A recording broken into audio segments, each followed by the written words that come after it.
Assalamualaikum warahmatullahi wabarakatuh. Alhamdulillah wassalatu wassalamu ala Rasulillah. Allahumma shalli ala sayyidina Muhammad wa ala alihi wa sahbihi wa sallim taslima. A'udzu billahi minasyaitonir rajim. Bismillahirrahmanirrahim. Innamal mu'minuna ikhwatun fa aslihu baina akhawaykum wattaqullaha la'allakum turhamun. Anusrah itu menolong atau pertolongan. Anusrah lughatan nasarahu ala aduwihi yansurhu nasran. Nasara yansur nasran, menolong. Secara bahasa seperti itu, secara istilah al-ghairah al-imaniyah allati tadfa' al-muslima li raf'idh dhulmi an akhihi al-muslim al-mustad'af. Yaitu ada dorongan keimanan untuk menolong orang lain karena orang ini terzalimi, itu nusrah. Ada perbedaan antara nusrah dan i'anah.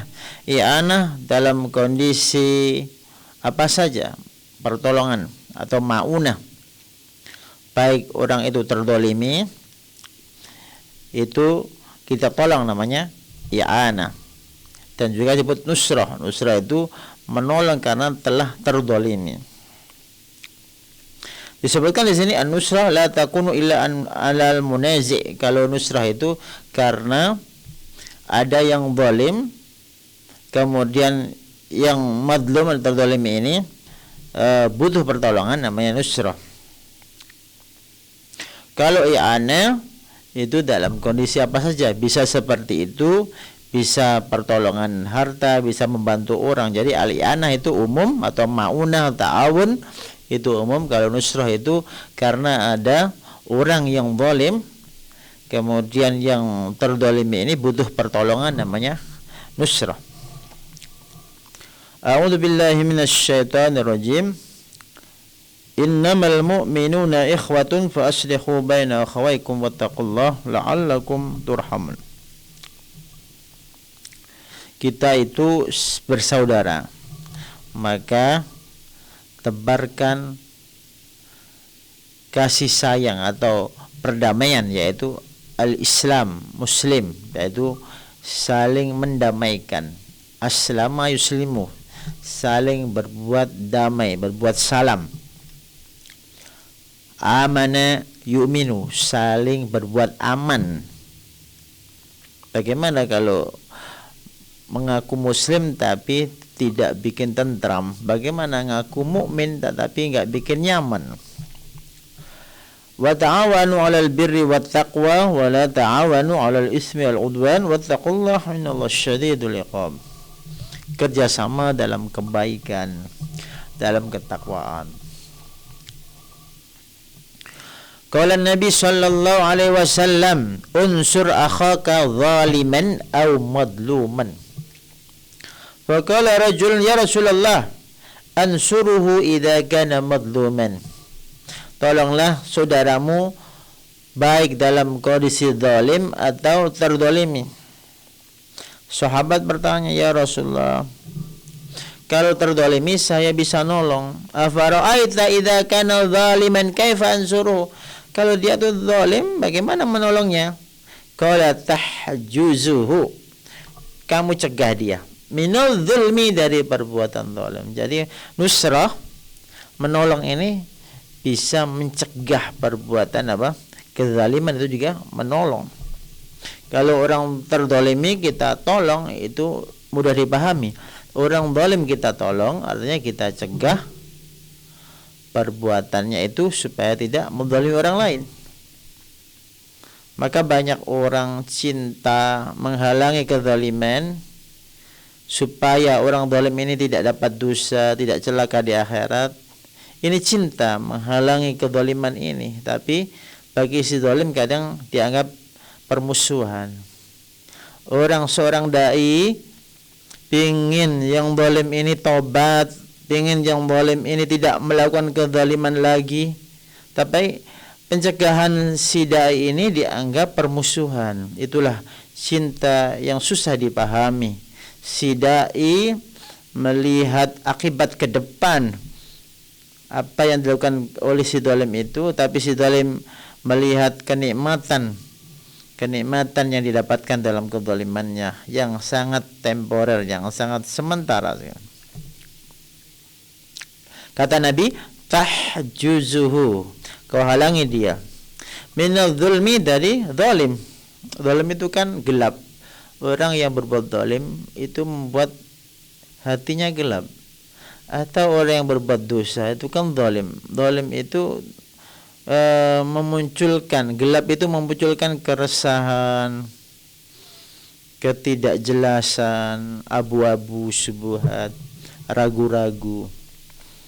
Fa inna dzalika nasruhu, kata Nabi, karena mencegah dari kezaliman itu adalah menolong si zalim tadi. Fawaidun nusrah, sekarang keutamaan nusrah, menolong orang lain itu apa? Kalau bahasa Indonesia menolong mungkin ada semacam identik kayak harta atau apa gitu ya. Tapi kalau nusrah itu adalah menolong orang yang tertindas karena ada penguasa atau otoritas atau juragan atau apa sajalah, manajer atau atasan yang berbuat zalim. Ini hubungannya dengan amar ma'ruf nahi mungkar, dengan etika atau adab-adab taghyir al mungkar. Ada etikanya, tidak langsung merubah, tapi ada etika, adab-adab dalam merubah kemungkaran. Apa itu faedahnya? Taqdisullahi lil ummah, tadhiruha min danasid dzunub. Jadi itu cara Allah membersihkan umat ini dari dosa-dosa. Jadi kalau tidak menolong orang itu kan dosa. Maka kita menolong orang dalam rangka menghindari dosa. Siapa lihat kemungkaran kok diam saja? Man ra'a minkum mungkaran kan falyughayyir biyadihi kan. Kalau punya otoritas falyughayyir biyadihi, dengan otoritasnya, semampunya. Jadi penting sekali memiliki otoritas dan kapasitas dalam nusrah. Maka banyak orang punya otoritas tapi nggak punya kapasitas. Atau ustadz punya kapasitas tapi nggak punya otoritas. Maka penting seorang kiai, seorang ustadz, seorang ulama, dia adalah punya kapasitas ilmu untuk adab taghyir al-munkar, kemudian juga punya otoritas. Itu pembersihan dari Allah dosa-dosa umat ini dengan apa? Dengan nusrah, yaitu mencegah kezaliman tadi. Yang kedua, annallahu azza wa jalla yuqimu wa yansur wa yumakkin ad-daulah allati yunsaru fiha al-madlum wa yakhudhu fiha haqqah. Allah itu menolong negara, menolong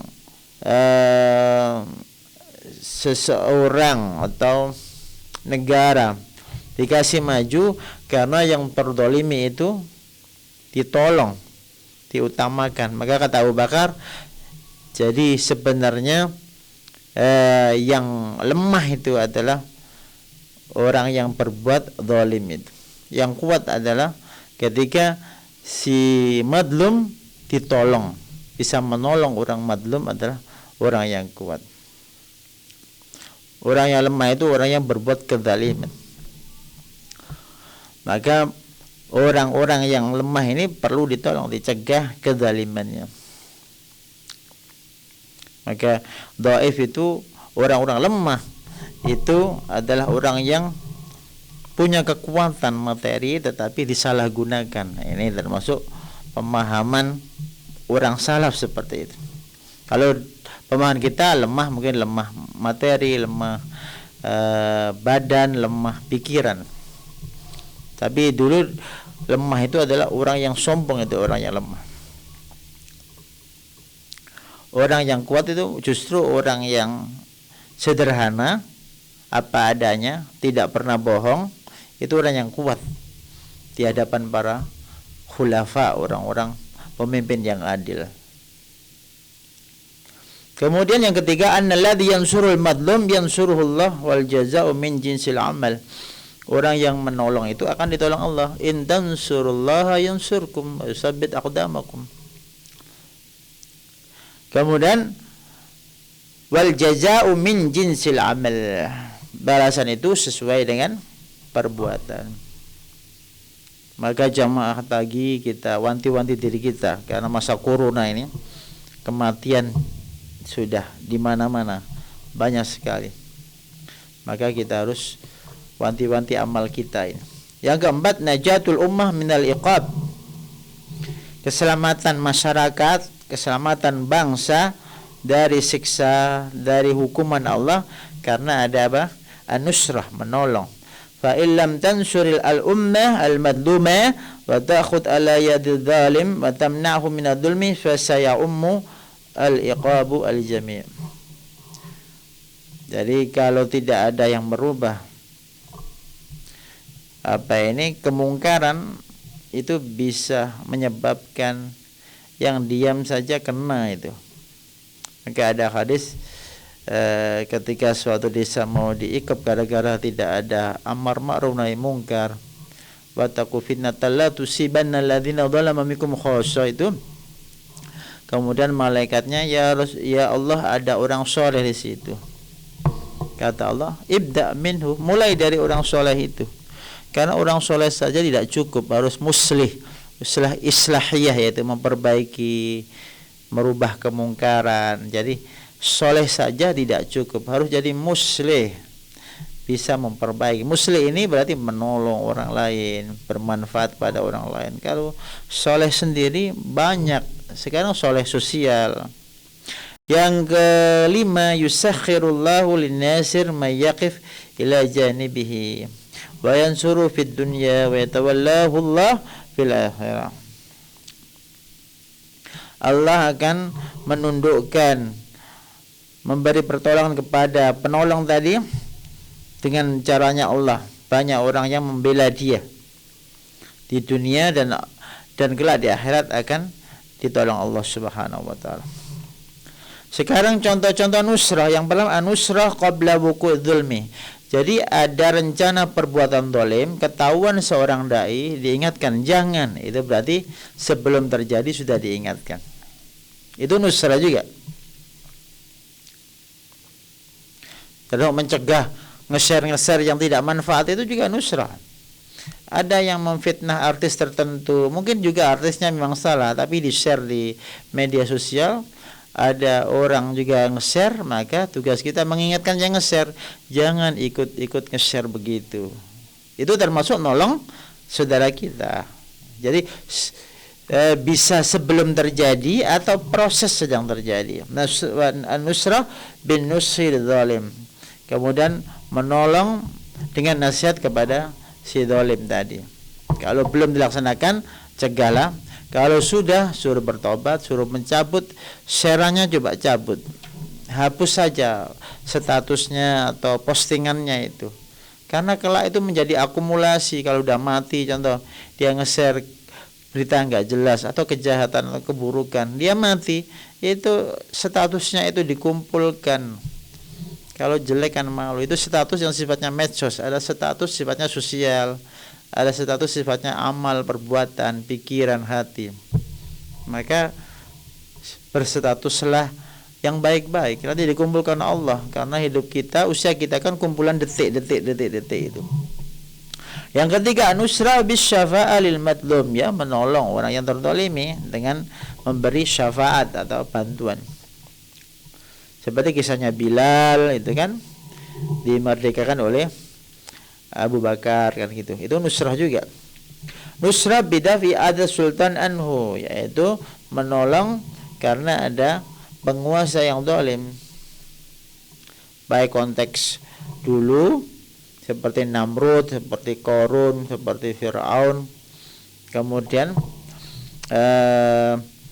konteks kekinian berarti masuk pada wilayah-wilayah kebijakan-kebijakan politik. Mana yang bisa diberi masukan, mana yang bisa diluruskan. Jadi ada caranya. Kemudian yang kelima, an-nusrah fil jihad, yaitu pertolongan dalam al-jihad.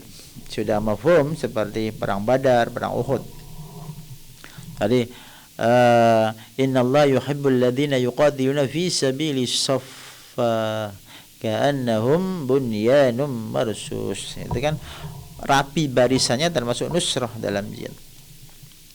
Sekarang apa yang bisa menyebabkan memiliki sifat nusrah?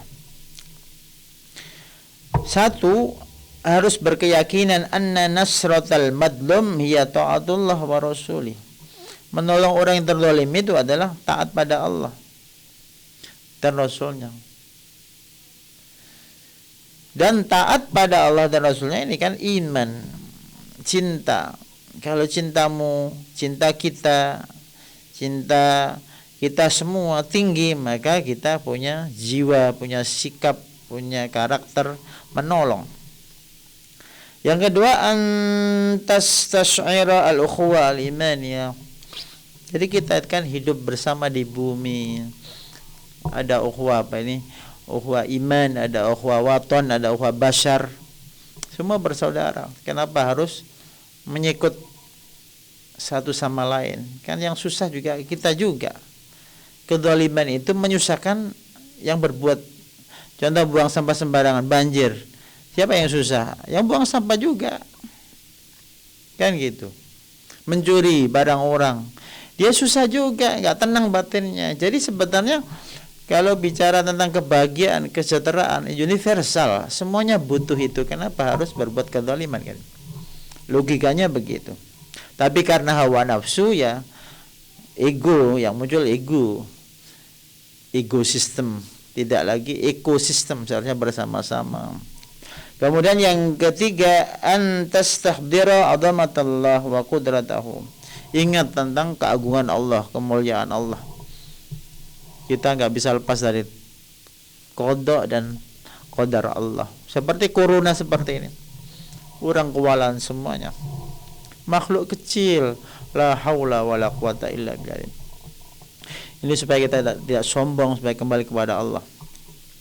Kemudian kenapa orang tidak bisa menolong orang lain? Dha'ful iman, imannya lemah. Kan jelas, man ra'a minkum munkaran falyughayyir biyadihi fa illam yastati fa bilisani fa illam yastati fa biqalbi fa dzalika adhaful iman. Jadi ingkar batin saja terhadap kemungkaran itu adalah iman yang lemah, tapi masih ada. Masalahnya adalah orang enggak bisa nahi mungkar tetapi batinnya malah meng-ACC, malah melegalkan, malah senang saudaranya terzalimi. Ini mana imannya? Ingkar saja disebut Nabi adhaful iman, itu selemah-lemahnya iman. Ingkar batin itu. Bagaimana kalau orang itu senang kalau saudara muslim terzalimi? Di mana imannya? Luar biasa ini hadisnya. Kemudian yang kedua, ada musyu'ur bil ukhwa al-iman. Karena dia enggak merasakan persaudaraan seiman. Apa buktinya? Ada nusratul ikhwan, karena tidak menolong saudaranya.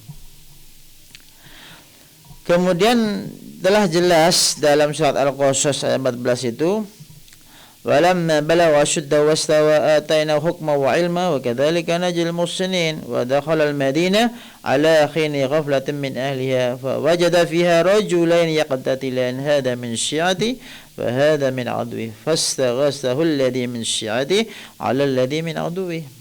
Ini jelas nusrahnya Nabi Musa kepada sahabat atau kepada kaumnya. Begitu juga Nabi Muhammad sallallahu alaihi wasallam kana yahmil al-kalla. Al-kalla itu al-dhaif. Nabi itu menanggung orang-orang lemah. Wa yu'inu ala nawaibil haqq. Nabi juga menolong masalah-masalah keseharian. Nawaibil haqq itu masaibul ayyam. Seperti mungkin kurang minyak, kurang gula, kurang beras. Itu Nabi melakukan pertolongan. Wa yandasiril madlum, menolong orang yang terzalimi.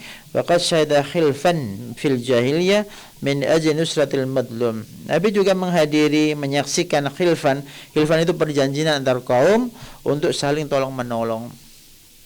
Wa qad qala sallallahu alaihi wasallam fi dzalika. Nabi sendiri bersabda, syahidtu khilfal mutayyibin ma'umumati wa ana gulam. Saya menyaksikan perjanjian Mutayyibin, perjanjian menolong Bani Abdi Manaf bersama paman-pamannya waktu itu masih muda. Ini dalil bahwasanya Nabi juga termasuk nusrah kebaikan, nusrah menghilangkan kezaliman.